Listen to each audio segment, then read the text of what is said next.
Your mind is the most powerful force in your life, but it is not inherently good or bad. It is not your ally or your enemy. It doesn't wake up in the morning with a mission to make you stronger or weaker. It just is. It's a tool, a blank canvas. And whether it becomes a weapon for your greatness or a cage that keeps you small depends entirely on how you use it. Most people don't get this. They walk through life blaming their thoughts. I'm anxious. I can't stop thinking the worst. I'm not wired for success. But the truth, your mind isn't doing anything to you. You're doing it to yourself. Not consciously, not deliberately, but by default. And that default setting, that's the programming you picked up from your environment, your childhood, your failures, your fear. It's automatic. It's unconscious, and it's killing your potential. Understand this. Your mind doesn't have an agenda. It's not sitting in the corner plotting to destroy your dreams. But what it will do, without hesitation, is follow the instructions you give it. And every time you say, I'm not good enough, guess what? Your mind listens. Every time you think, I'll never figure this out, your brain starts compiling evidence to make that belief feel real, because your nervous system is built to respond to commands. That's what thoughts are. They're not just ideas, they're instructions, programs, orders. And like a loyal soldier, your mind obeys them. That's the power you have. But with that power comes responsibility. Because if your mind is truly neutral and you're the one giving it direction, then you can no longer be a victim of your thinking. You can no longer say, that's just the way I am. No, that's the way you train yourself to be. And if you train yourself one way, you can train yourself another. Let that sink in. You're not stuck. You're conditioned. You're not broken. You're patterned. And patterns can be changed the moment you stop blaming the mind and start leading it. Think about a knife. In the hands of a chef, it creates masterpieces. In the hands of a surgeon, it saves lives. But in the wrong hands, it becomes deadly. Same tool, different outcome. Your mind is no different. It's sharp, it's fast, it's capable of incredible things, but only when it's under your direction. The problem is most people hand the knife to fear, to doubt, to laziness, to the past, and then wonder why they're bleeding, wonder why they sabotage every opportunity, why they always end up in the same cycles. But they don't realize they've given power to something that has no power on its own. Your mind doesn't decide what matters. You do. Your mind doesn't decide who you are. You do. And until you take ownership of that fact, you will always feel like life is happening to you instead of realizing it's happening through you. When you were a kid, your mind was wide open, everything that came in. Your parents' tone, society's expectations, the words of teachers, coaches, friends, enemies, it all got absorbed. You didn't have filters. You didn't have defenses. And over time, all that programming became your identity. But here's what they never taught you: identity isn't fixed. Beliefs aren't fixed. Thoughts aren't facts. They're choices, and choice is your superpower. You don't need a higher IQ to live a better life. You need higher standards for how you use your mind. Because the same mind that keeps you up at night with anxiety can also create peace. The same mind that tells you you're not good enough can be reconditioned to fight for your greatness.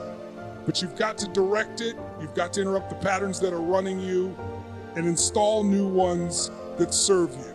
Repetition is the key. Emotion is the lock. Every time you attack emotion to a though, especially negative emotion, you etch that pattern deeper. That's why it feels so real. That's why it's hard to shake.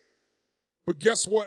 You can use the same formula to your advantage. Repeat thoughts of power, attach emotion to belief, speak the language of certainty, of pervision, and over time, your mind will adopt that as the new default. Because remember, your mind is not your enemy. It's not your friend either. It's a mirror. It reflects what you consistently put into it. Garbage in, garbage out, power in, power out. You get to choose every single day. And if you don't choose intentionally, your past will choose for you. Your fears will choose for you. The world will choose for you. And the mind, being the neutral, obedient servant it is, will say, yes, sir, and follow whatever voice is the loudest. Every single thought you think is not just a fleeting idea, it's a directive, a signal, a command that shapes your emotions, your physiology, your behavior, and ultimately, your destiny. This isn't metaphorical. This is real. The moment you think a thought, you are triggering a biochemical response. That thought sets off a chain reaction in your nervous system. You feel it in your chest, your gut, your muscles, your breathing changes, your posture shifts, your energy follows, you act differently. That one thought becomes a seed, and it grows roots in your reality. This is what most people don't understand. Thoughts are not harmless. They are not just passing clouds in the sky of your mind. They are the architects of your life. Every time you think, I can't, you're programming failure. Every time you think, what if I screw this up? Your body tightens, your spirit shrinks, and your confidence disappears. That's not just mindset, that's instruction. That's you giving your mind and your body a directive to retreat. Now, here's the kicker, and your mind doesn't argue with you. It doesn't say, wait a minute, that's not true. It just executes. It's a soldier taking orders. It takes the thought and turns it into action, into emotion, into habit. And if you keep feeding it the same thought over and over, it doesn't just become your belief, it becomes your identity. So let's stop right there and ask the hard question, what are you commanding your life to become every single day through your thoughts? If you constantly say to yourself, I'm tired, you will be. If you constantly say, I'm not good with people, guess what? You won't be. If you tell yourself, no matter what I do, it never works, your brain will find a way to make sure that becomes true. Not because it's reality, because you've trained your mind to filter for it. That's how the reticular activating system in your brain works. You give it a command and it finds proof, whether it empowers you or destroys you. This is why awareness is everything.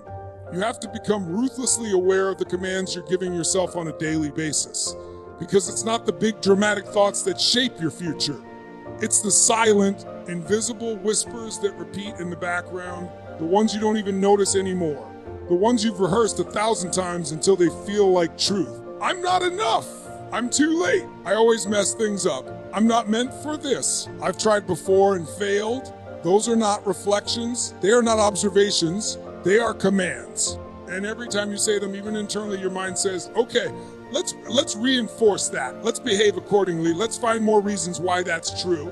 And then your behavior matches it. Your relationships match it. Your finances match it. Your confidence, your decisions, your future, all shaped by the orders you're feeding into the control center of your life.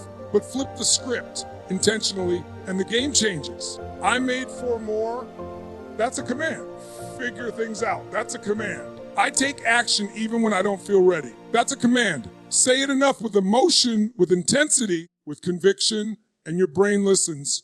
Your nervous system adapts. You shift from waiting for confidence to creating it. This isn't about lying to yourself. It's not about pretending life is perfect. It's about speaking to your mind like a leader speaks to a team, with direction, with clarity, with certainty. Because if you don't lead your mind, it will wander. And where does it go when it wanders? To fear, to doubt, to limitation, not because you're broken, not because you're weak, but because the human mind is hardwired to survive, not to thrive. It's scanning for danger. It's looking for what could go wrong.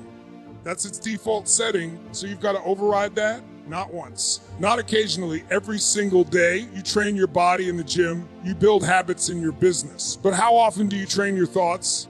How often do you rehearse the internal dialogue that aligns with the life you say you want? Most people wait for evidence before they believe. They say, I'll believe I'm powerful when I see results. But that's backwards. You get results when you command power into existence. When you decide who you are before the world validates it. When you plant the seed of a thought with such strength, such clarity, such repetition that the world eventually has no choice but to reflect it. You want a better life. Start giving better commands. You want better results. Speak to yourself like someone who wins, because your thoughts are not suggestions. They are not drafts. They are not idle daydreams. They are marching orders for your destiny. And the quality of those thoughts determines whether you live your life as the architect of your future or a prisoner of your past. Every day, whether you realize it or not, you are programming yourself, you are coding your identity, you are writing the script for how you think, feel, act, and show up in this world. You are not just living. You are constantly reinforcing a system, a pattern, a psychological operating system that determines who you become. And here's the truth most people miss: you're never not programming yourself. You're either doing it with intention or you're doing it by default. Everything you say, everything you think, everything you repeat in your head becomes a line of code. Your beliefs are not truths. They are decisions that have been rehearsed so many times they became automatic. Your behaviors are not personality traits. They're habits you installed by running the same mental script again and again. The words you speak to yourself, that's the code. The feelings you allow to dominate your state, that's the code. The images you hold in your mind every single day of who you are, what's possible, what you deserve, that is the damn code. Most people are running software they never chose. They're living by rules they didn't write. They've downloaded beliefs from parents, teachers, social media, trauma, failure, rejection, And now those beliefs are running the show. They didn't sit down and decide, I'm going to believe I'm not enough. No, they experienced pain, didn't process it, and now that pain is wrapped in a belief, and that belief is running silently in the background like a virus. And it's affecting everything, their relationships, their ambition, their health, their worth. The problem is not that you're programmed. The problem is that you're unconscious of it. Because once you wake up, once you realize that every word is a line of code, every thought is a command, every repeated behavior is reinforcement, you take back the pen. You stop being a slave to the script and you start being the author. That's when you reclaim your power. Think of it this way, your mind is like a high-powered computer. And like any machine, it needs software to run. Now imagine what happens when you let the world install its junk into your system. Doubt, fear, mediocrity, scarcity, conformity. That becomes your default operating system. So when opportunity shows up, what does the system do? It crashes, it shuts down, it tells you that's too risky. You're not ready. You failed before, remember. Not because it's true, but because that's the damn code you've been running. And you've been debugging your life, trying to fix problems on the surface, bad habits, lack of motivation, toxic relationships. But the root issue is buried in the code. You're trying to live an extraordinary life while running an outdated program built for survival, not greatness. That's why awareness is non-negotiable. You've got to become a coder of your own mind. You've got to look at your beliefs and ask, did I choose this or did I inherit it? Because if you didn't choose it, you have no obligation to keep it. You can override it, you can delete the old files and write something new, but it won't happen by accident. It takes repetition, intense emotion, precision. You can't casually install a new belief system. You've got to immerse in it. Speak it, move with it, condition it until it becomes more real than the lie you were living before. The difference between the person who breaks through and the one who breaks down is this: the one who breaks through chose the code. They didn't let failure write the code.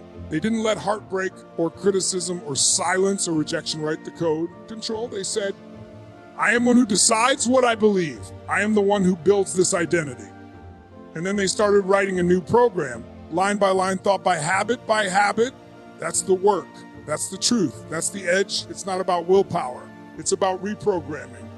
You can hustle all you want, but if the code says, I'm not worthy, you will find a way to sabotage your own results. You'll procrastinate, you'll get close and then pull back, and you won't even know why. Because it's not logical. It's coded deep in the nervous system. This is about going beneath the surface. It's about understanding that every moment of every day, you are either reinforcing an old version of yourself or building a new one. There is no in between. You're either aligning with your future or you're looping in your past. And that alignment starts with the words you use, the standards you demand, the emotions you cultivate, the thoughts you obsess over, the rituals you keep, the identity you feed. That's the language of the mind. That's the code. And whether you write it consciously or unconsciously, your life will follow its instructions.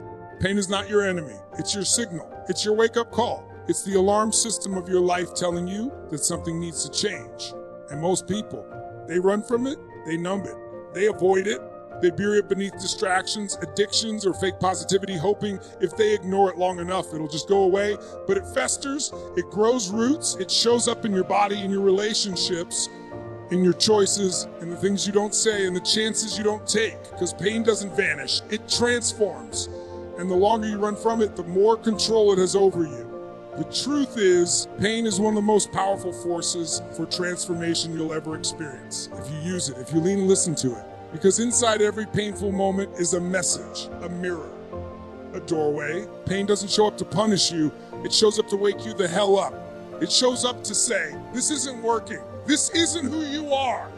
This life, this mindset, this relationship, this identity, it's too small for who you could be. That's not cruelty, that's a gift, but most people miss it. They get so caught up in the feeling that they forget to ask what it's trying to teach them. They become so focused on escaping pain that they never evolve from it.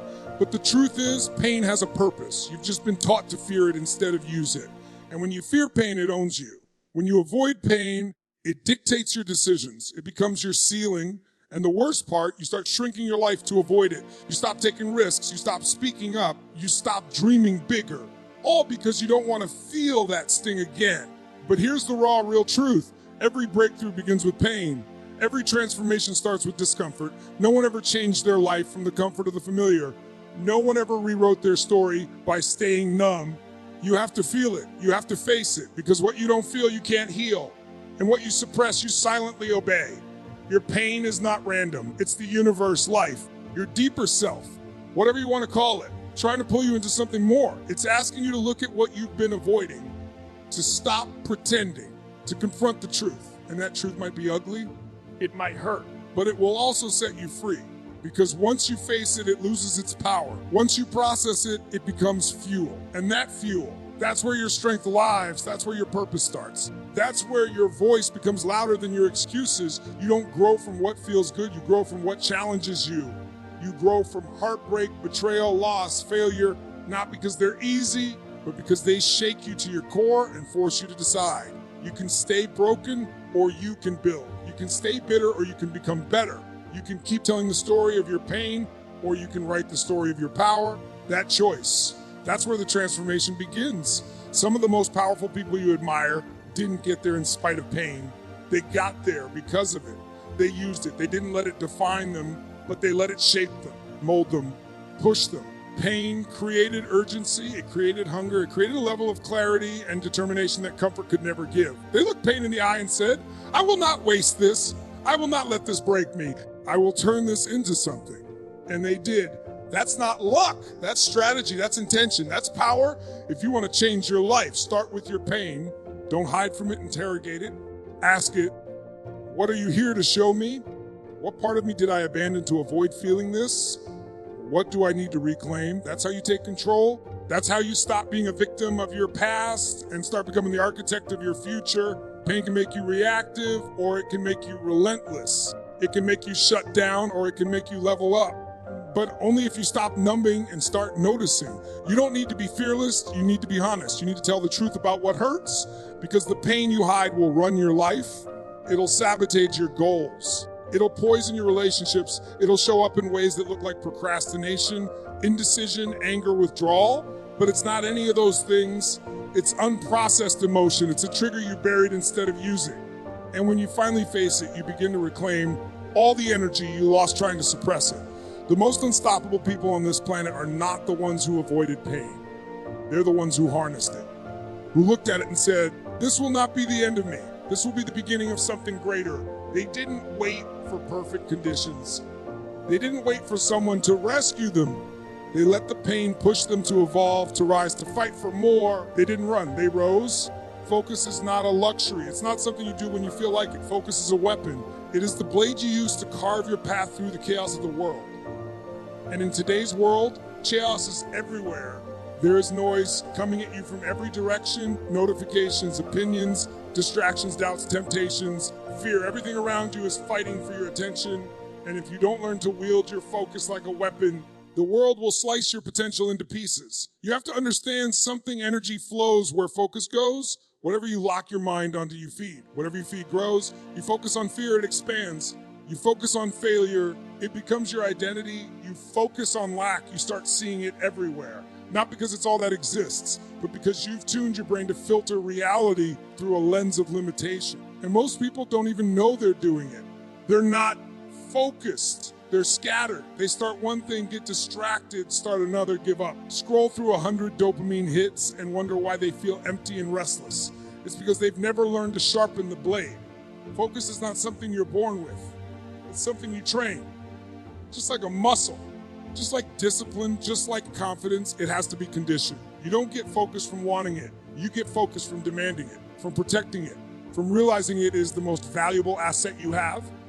More than time, more than talent. Because without focus, time is wasted and talent is lost. Without focus, you have potential with no progress. The mind untrained is like a wild animal. It's reactive, it's impulsive. It gets pulled in 100 directions. But once you learn to direct it, once you learn to hold it on a single target with intensity and clarity, it becomes a force. You become unstoppable, not because you're doing more, but because you're cutting through the noise and going deeper on what actually matters. Depth is power, precision is power. Focus is what gives you both.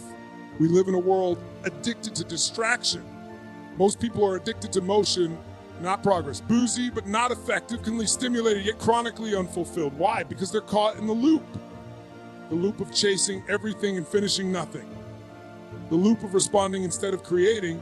And the loop of comparison, consumption, confusion. And the only way to break that loop is to choose your focus and defend it like your life depends on it. Because it does. You can't create an extraordinary life if your mind is scattered across 1,000 meaningless inputs. You can't build a legacy if your energy is being drained by every little thing that pulls your attention off course. You want to achieve something massive, you better be willing to go narrow.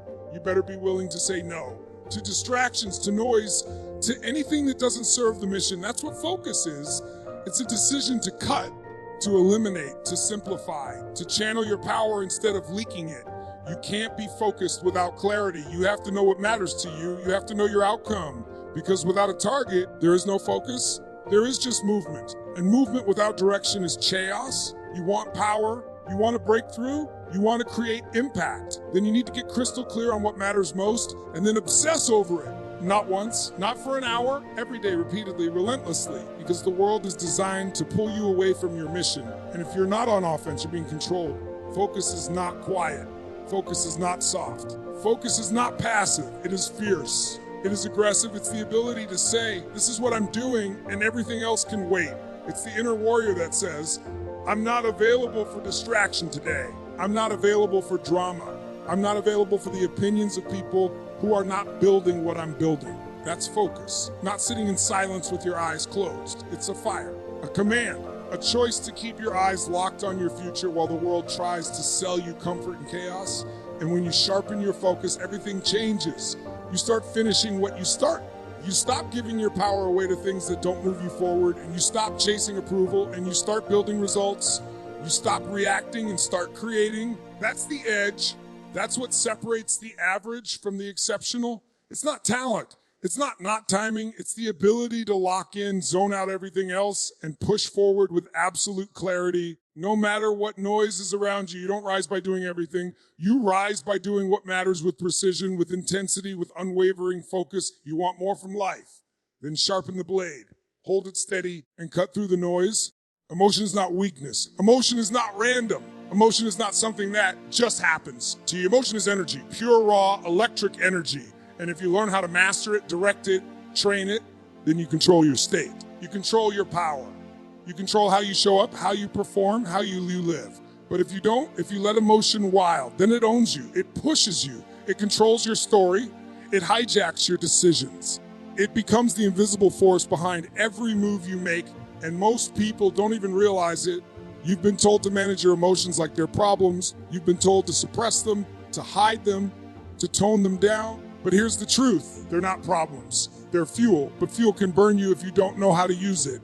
Every emotion you feel, fear, anger, joy, passion, sadness, hunger, love.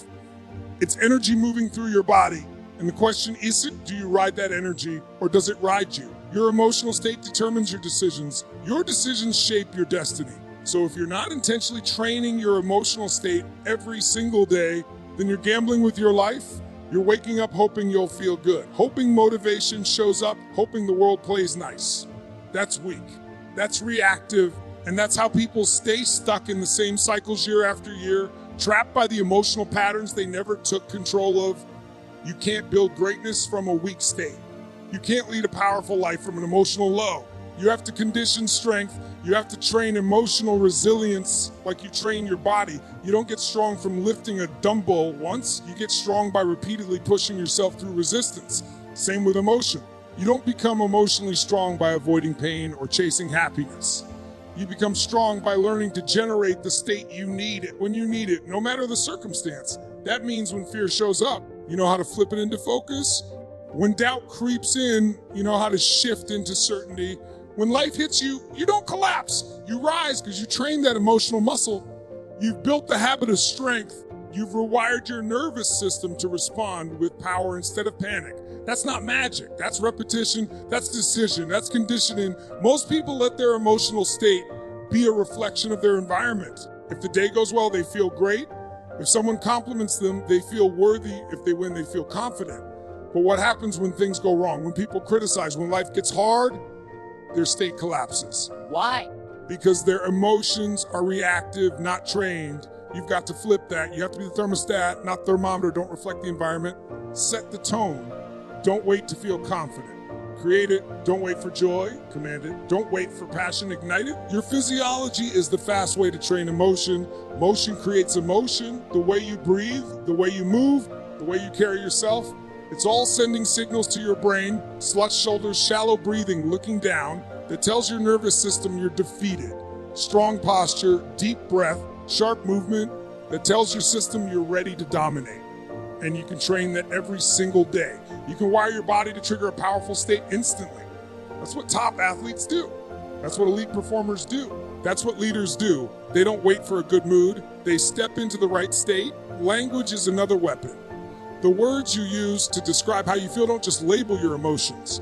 They shape them. Say you're devastated instead of disappointed, and your brain reacts differently. Say you're fired up instead of nervous, and your body shifts. You're not lying to yourself. You're leading yourself. You're choosing a label that empowers instead of weakens. That's how you train emotions, how you build emotional strength. One word, one movement, one choice at a time. You've got to remember, emotion is not something to fear. It's something to master. You don't suppress it. You harness it. You take the pain and you turn it into drive. You take the anger and you turn it into fuel. You take the uncertainty and you turn it into curiosity, hunger, growth. That's power. That's leadership. That's what it means to become the master of your state, the commander of your emotional world. And the beautiful part, emotion is a skill. You don't have to be born with it. You just have to commit to it. You can build emotional fitness just like physical fitness. It takes practice. It takes intentionality. It takes stepping into uncomfortable moments and choosing to rise instead of retreat, choosing to breathe instead of break, choosing to lead yourself even when everything around you says you should collapse. Because in the end, your ability to train and direct your emotional energy will determine the quality of your life, your relationships, your business, your leadership, your fulfillment. Not because life got easier, but because you got stronger. Because you decided that no matter what shows up, no matter what gets thrown at you, you're not going to be controlled by it. You're going to use it, shape it, build with it, lead through it, command it like the muscle it is, and step into a state of power that the average person will never touch. Mastering your mind is the single most important skill you can develop in your entire life. Because the truth is this, your mind is the command center of your existence. Everything you see, everything you experience, everything you create, and everything you become, all of it starts in your mind. If you don't master your mind, you don't master your world. Your thoughts become your reality. Your beliefs become your limits. Your mindset becomes your destiny. But mastering your mind is not about turning off your thoughts or pretending you don't have challenges. It's about taking control of those thoughts, deciding which ones serve you and which ones don't. It's about recognizing the power you hold to rewrite the story playing in your head every single moment. The moment you learn to command your mind instead of being controlled by it, your entire life shifts. Because your mind is not a passenger, it's the driver. And if you want to change your direction, you must change who's behind the wheel. Most people wander through life reacting to their thoughts like there's some uncontrollable force. They let fear, doubt, worry, and limiting beliefs run the show. They let old stories from their past dictate their future. They let negative voices echo louder than their dreams. And what happens? Their world shrinks, their vision narrows, their confidence disappears. But it doesn't have to be this way. You have the ability to master your mind with intention and precision. Your mind is a tool, an instrument. It can either be your greatest ally or your biggest enemy. When you master it, you harness clarity, focus, and resilience. You become a force that can, through obstacles, create opportunities and navigate uncertainty with confidence. When you don't, you become a victim of your own inner chaos. So mastering your mind means training it to think in ways that empower you, not diminish you. It means distractions into laser focus. It means turning setbacks into lessons and problems into challenges to conquer. The power to master your mind lies in awareness. You must first become aware of your thoughts, because if you don't see them, you can't change them. You have to catch yourself the moment a limiting thought arises and deciding, is this thought going to move me forward or hold me back? Most people let negative thoughts run wild, unconsciously sabotaging their own success. But when you start to observe your mind as an outsider, you gain control. You create a gap between stimulus and response, and in that gap lies your power. Mastering your mind also means mastering your emotions, because thought and feeling are inseparable. The stories you tell yourself generate emotions, and those emotions fuel your behavior. When you learn to choose empowering thoughts, You create empowering feelings, and those feelings drive action. That's why the greatest leaders, athletes, creators, and innovators don't just control what they do. They control how they feel while they do it. They know their mental state is the foundation for every success. Another crucial part of mastering your mind is controlling the input. What you consume matters. The media you watch, the conversations you have, the environment you immerse yourself in, they all shape your thinking. If you fill your mind with negativity, fear, and doubt, that's what you'll get. But if you feed your mind with inspiration, knowledge, and possibilities, your mind will grow into a powerhouse of ideas and confidence. You are the gatekeeper of your mind's environment. Choose carefully what you allow in. Your mind is also incredibly adaptable. Neuroplasticity, the brain's ability to rewire itself, is one of the most powerful discoveries in science. It means you are not stuck with the thoughts, beliefs, and patterns you've had your whole life. You can change them. You can build new habits of thinking. You can program your mind for success, happiness, and growth. It takes time and repetition, but it is possible. You are not a prisoner of your mind. You are its master if you decide to be. Mastering your mind requires practice. It requires discipline. It requires consistency. It's not a one-time decision. It's a daily commitment.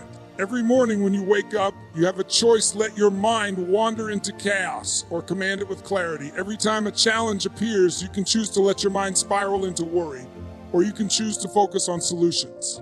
Every time doubt whispers, you can listen or you can speak louder. Mastering your mind means making these conscious choices over and over until they become your default mode. And here's the secret many don't realize. Mastering your mind doesn't mean controlling every thought or never experiencing negative emotions. It means understanding that you have the ultimate authority over which thoughts you nurture and which you question and which you let go.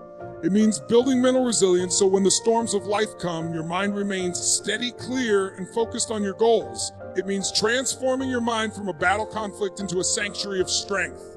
When you master your mind, your world changes. You stop being a victim of circumstance. You stop waiting for luck or external validation. You become the creator of your reality. You start living life on your terms with power and purpose. You build a mental fortress that no challenge can break, no setback can shatter. Your vision sharpens, your confidence grows. Your capacity for joy expands, and your influence multiplies because people are drawn to the strength that radiates from a mind fully mastered. The power to master your mind is in your hands right now, not tomorrow. Not when conditions are perfect, not when you feel ready.